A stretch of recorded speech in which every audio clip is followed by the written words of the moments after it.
Čia ne kadras iš siaubo filmo, čia vos ne kasdienė realybė Jurbarke. Kaip pasakoja jurbarkiškiai, šis galimai psichikos problemų turintis vyras jau nebe pirmus metus siautėja Jurbarke. Laksto gatvėmis beprotišku greičiu. Nors neturi teisių, vairuoja neregistruotą automobilį. Grasina kirviu užkapoti kaimynus. Gąsdina gatve iš mokyklos grįžtančius vaikus. Girdim parlėkė kažkas, o Jėzau, sakau, tik greitais bėgam, kad kuo greičiau perbėg, nes tikrai žinau, kad vaizdelis tai buvo baisus. Pamačiau, kad jis atvažiuoja priešais.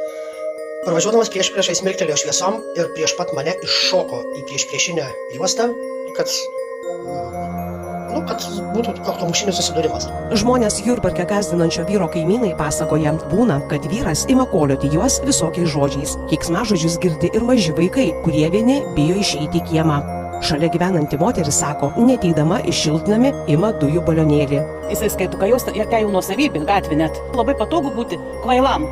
Ir nieko nepadaro, kol negausim su kokiu kirvuku, su akmeniu. Pasak kaimynų atvykę pareigūnai į grėsmę aplinkiniams keliantį vyrą reaguodavo įvairiai. Vieni surašydavo administracinių teisų pažeidimo protokolus, kiti atvirai pareikšdavo esantys bejėgiai. Neva, na ir kas, kad grasina nužudyti, juk jis tai daro savo kieme.